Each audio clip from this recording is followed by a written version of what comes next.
Quarta tentativa de fuga em Pedrinhas é desarticulada. Detentos escavaram um túnel para a fuga, mas a ação foi toda monitorada. Protesto ontem, a situação hoje é a mesma. Moradores da Vila Luizão denunciam os transtornos no transporte público. Invasores do residencial Nova Terra, em São José de Ribamar, resistem à ordem de deixar as casas. E você vai ver ainda. Torcedores chegam de madrugada para conseguir ingressos com meia entrada para o jogo de amanhã pela Copa do Brasil. Agora, no Guará News.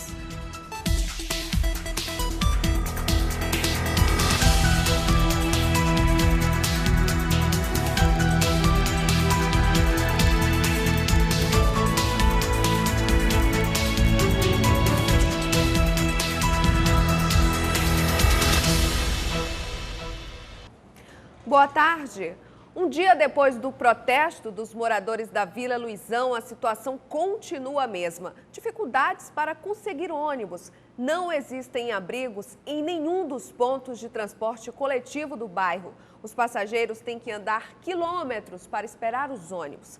A Secretaria Municipal de Trânsito e Transporte afirmou que iria fazer uma fiscalização hoje.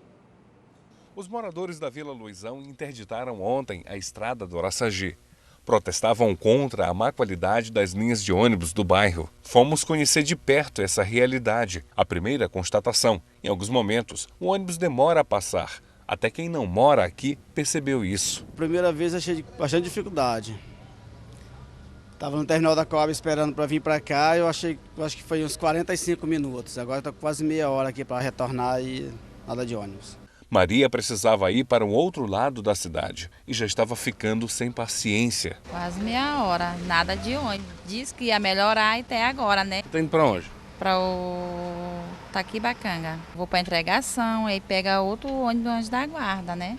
Depois de muito tempo de espera, lá vem o ônibus. E ainda passa lotado. Douglas desistiu de entrar no ônibus com a sogra. A hora marcada agora para pegar o ônibus na rodoviária agora de 10 horas. E aí vai perder o ônibus lá na rodoviária, por falta de ônibus passar lotado, não deu dela aí. No ponto final, o fiscal da empresa responsável pelo sistema de transporte na Vila Luizão diz que os passageiros exageram quanto ao tempo de espera nas paradas. O passageiro ele não olha engarrafamento na cidade. Mesmo aqui dentro do bairro? A cidade está cheia de engarrafamento, todo dia e toda hora. Mas eles falam que essa demora é aqui dentro do bairro. É mentira. Não dá para acreditar em passageiro. Não dá. De jeito nenhum. É mentira. Não dá estudo? Não. Dá não. Outro problema observado. Nenhuma das paradas de ônibus na Vila Luizão possui abrigo. A falta de abrigos nas paradas é a principal reclamação dos usuários aqui na Vila Luizão depois do próprio tempo de espera. Sem uma proteção contra o sol, o jeito é improvisar. Nessa hora, até o poste serve. É comum encontrar pessoas procurando a sombra dos postes. E quando não há um, o jeito é ficar ao sol. E assim fica todo mundo aqui nessa parada, sem proteção, quando chove, a lama, a poeira, e é assim. Depois do protesto de ontem, a SMTT anunciou que iria fiscalizar a condição dos ônibus que fazem itinerário na Vila Luizão hoje. Durante a realização desta reportagem, não vimos nenhum tipo de fiscalização. Há rumores de que os moradores do Parque Vitória também preparam um grande protesto por causa do sistema de transporte público. Aqui, ruas precárias, falta de abrigos, a poeira e o esgoto tornam a espera pelo ônibus uma experiência bem desagradável. Ninguém toma decisão, ninguém toma partido para fazer nada e fica desse jeito. É uma situação difícil desses moradores. Mais uma tentativa de fuga de detentos foi desarticulada. Agentes do Centro de Detenção Provisória em Pedrinhas descobriram um túnel escavado pelos próprios presos. Mas a ação dos detentos estava sendo monitorada desde o último fim de semana. Esta é a quarta tentativa de fuga. De acordo com o secretário de Justiça e Administração Penitenciária do Estado, a ação beneficiaria a fuga de aproximadamente 50 detentos. Todo o trabalho estava sendo monitorado desde o último fim de semana. Na verdade, o Núcleo de Inteligência Penitenciária já tinha detectado esse informe ainda no sábado e passou esse informe. Nós determinamos imediatamente que o secretário adjunto fizesse a intervenção junto ao diretor da unidade para fazer a vistoria ainda no sábado e lá encontrou apenas uma situação ainda extremamente controlável. Ontem voltaram as informações para o núcleo de inteligência e aí imediatamente mandei a equipe do GEOP, que faz as rondas ostensiva penitenciária, no período noturno, de domingo a domingo, naquela área do complexo penitenciário, que fizesse a intervenção com o apoio da Polícia Militar. E aí, ao fazer a intervenção, encontraram realmente o túnel, naquele nível que está de 6 metros de comprimento, com 1,20 de profundidade. E, graças a Deus, logramos êxito. E aí fizemos o fechamento da área, redistribuímos os presos e estamos providenciando exatamente a questão da readequação do conserto do buraco hoje, para poder a rotina do presídio continuar na sua normalidade. No ano passado, aconteceram 2 dessas ocorrências. Em setembro, foi descoberto um túnel de 20 metros que estava sendo cavado em direção ao mesmo presídio. No mês seguinte, os detentos tentaram fugir usando dinamite para explodir o muro do cadeião. O que nós temos feito é exatamente vamos aumentar o trabalho de assistência aos apenados, aos presos provisórios, com o objetivo de inserir na massa carcerária a esperança de adquirir a liberdade pela dignidade, pela porta da frente. 2 homens invadiram ontem à noite o pátio da Secretaria de Segurança Pública do Maranhão, localizado no bairro do Outeiro da Cruz. De acordo com o secretário Aloysio Mendes, eles pularam o muro da secretaria para tentar roubar material de construção de uma obra que estava sendo feita no CIOPS. Os seguranças perceberam a ação e atiraram. A polícia foi acionada, mas os bandidos conseguiram escapar. E uma ação para combater a violência na capital foi fazer o remanejamento dos delegados. O rodízio foi planejado pela Superintendência de Polícia Civil, de acordo com o perfil dos delegados e as necessidades para cada área de cobertura. Os altos índices de criminalidade registrados na cidade nos últimos dias incentivou o rodízio, segundo a superintendente. As mudanças foram realizadas de acordo com o perfil de cada profissional. Foram analisadas a situação de cada área para onde os delegados foram remanejados. Então, esse remanejamento é uma atitude normal da Secretaria de Segurança, que sempre teve. Sempre teve e sempre terá, porque nós entendemos que toda mudança será salutar. Ainda de acordo com Caterine Chaves, o trabalho tem como objetivo melhorar o atendimento à população nas permanências das delegacias e plantões de São Luís. E pretende premiar os profissionais que mais se destacarem durante as atividades. É verdade, nós estamos trabalhando nesse programa de premiação por produtividade, objetivando justamente motivar o nosso pessoal, mas ainda está em fase de estudo, mas logo nós estaremos divulgando esse planejamento. Está previsto ainda pela Superintendência de Polícia Civil da capital a realização de um curso voltado para 50 delegados da Polícia Civil do Maranhão em junho deste ano. E vai ser ministrado por especialistas do Departamento de Homicídios e Proteção à Pessoa da cidade de São Paulo. Estamos com a programação já toda montada para dar início a esse curso. Eles vão passar aqui durante uma semana, um curso intensivo com uma turma de delegados, tanto da Homicídios como das demais distritais e alguns delegados do interior, justamente para treinar os nossos delegados na investigação do crime de homicídio, especificamente do crime de homicídio, crimes violentos e na preservação do local do crime. A seguir, invasores de residencial em São José de Ribamar resistem à ordem de sair das casas.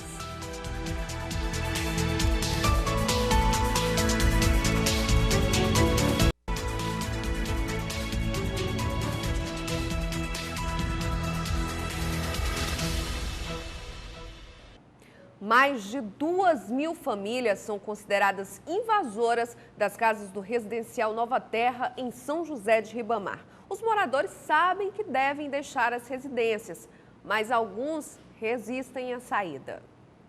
São cerca de 2.300 famílias ocupando as casas do residencial Nova Terra do programa Minha Casa Minha Vida do governo federal. Com a notícia de que deverão entregar o imóvel aos proprietários, essas pessoas organizaram uma associação para impedir a saída das casas. porque a gente quer um diálogo aberto, juntamente com essas pessoas que foram sorteadas, mas essas pessoas mesmo não estão dando um apoio, porque elas são as primeiras a defamar fisicamente e verbalmente as pessoas que estão dentro da casa, os ocupantes. A invasão dos imóveis aconteceu no final do mês de março, após as casas ficarem vários meses desocupadas, devido a uma pendência entre a Prefeitura de São José de Ribamar e os sorteados. O residencial Nova Terra reúne 4.000 casas e são destinadas a famílias com renda mensal de até R$ 1.600. Mas o que essas pessoas denunciam é que a maioria dos sorteados não precisam de moradia. Segundo Dona Moema, ela fez a inscrição no programa. Foi sorteada, mas não recebeu o imóvel. Eu fui sorteada com uma caixa, nunca me chamou, eu me achei no direito de ocupar uma casa. Por quê? Porque isso aqui é um programa que diz que é para pessoas que necessitam. Se eles me tirarem daqui, eu não sei nem para onde é que eu vou. Tu tá entendendo? Eu não tenho para onde ir. Segundo um dos líderes da Associação de Moradores e Ocupantes do Residencial Nova Terra, a acusação de que os verdadeiros donos são recebidos com violência é falsa. Não tem agressão, a gente está conversando pacificamente com eles, mostrando a situação e dizendo para eles procurar a Caixa para resolver a situação deles. Porque nós estamos fazendo uma ocupação e estamos esperando também que alguém da Caixa venha para resolver o nosso problema. Porque se você vê aqui, é a cara de cada uma pessoa dessa, são pessoas humildes, mas merecem ser respeitadas. Este outro líder espera que a Caixa faça um acordo com as famílias e que a retirada seja pacífica, porque entre os ocupantes existem crianças, idosos e pessoas com deficiência. Porque a gente não quer nenhum conflito entre ambas as partes, porque aqui a gente está para apaciguar a situação. Já está disponível no site da Prefeitura de São Luís a guia para pagar o IPTU 2013. O tributo vence em 31 de maio. O contribuinte que pagar até o vencimento em cota única terá um desconto de 15% no valor total. Quem optar pelo parcelamento deverá pagar em até 8 parcelas, conforme o valor do tributo. O IPTU pode ser pago em qualquer agência bancária. O site da Prefeitura de São Luís é saoluistudojunto.ma.gov.br. O Ministério Público Estadual ingressou na Justiça contra os organizadores do Metal Open Air, o MOA, que foi cancelado em abril do ano passado, depois da desistência de bandas e prejuízos para o público. Os responsáveis pelo festival de rock podem ser punidos por crimes de estelionato e indução do consumidor ao erro. A ação foi encaminhada à 8ª Vara Criminal de São Luís pela promotora de Justiça de Defesa do Consumidor, Lítia Cavalcante, contra Luiz Felipe Negri de Melo, Natanael Francisco Ferreira, a Negri Produções Artísticas e a Lamparina Produções. No documento, a promotora realiza vários pedidos, como a interdição das empresas organizadoras do festival, quebra de sigilos bancários e fiscal, assim como a indisponibilidade dos bens móveis e imóveis das empresas e dos denunciados.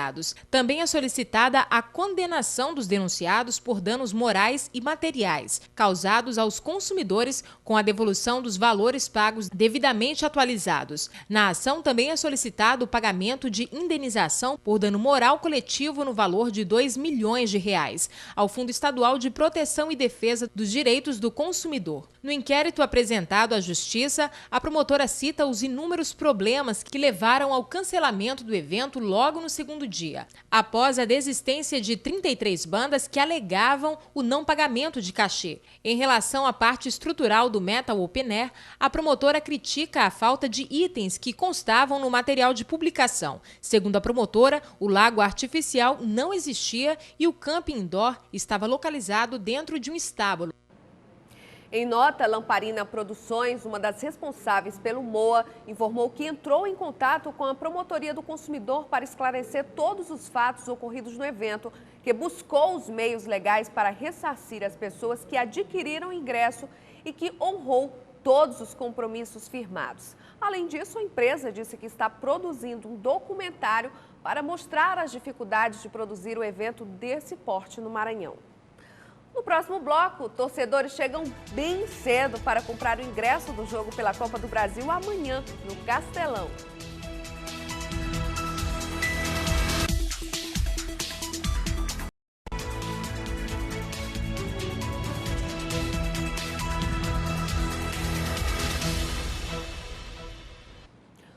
Começou a funcionar hoje pela manhã o posto de recadastramento biométrico na Assembleia Legislativa, que vai atender os servidores e também a população em geral.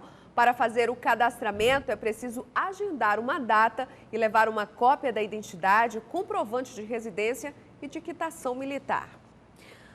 As chuvas que caíram nos primeiros meses deste ano pareceram suficientes, mas segundo o Núcleo de Meteorologia da UEMA, em 2013 o índice foi bem menor do que os anos anteriores. E bem menor, a escassez de chuvas coloca em risco as reservas hídricas do estado. Ano após ano, a quantidade de chuvas que cai no estado diminui cerca de 40%. A informação é do setor de meteorologia da UEMA, que está preocupado com as reservas naturais de água do Maranhão, que podem até acabar em poucos anos. Não tem como não ficar, né? Veja bem, você, por exemplo, espera que chova 1000 milímetros, chove apenas 500, né?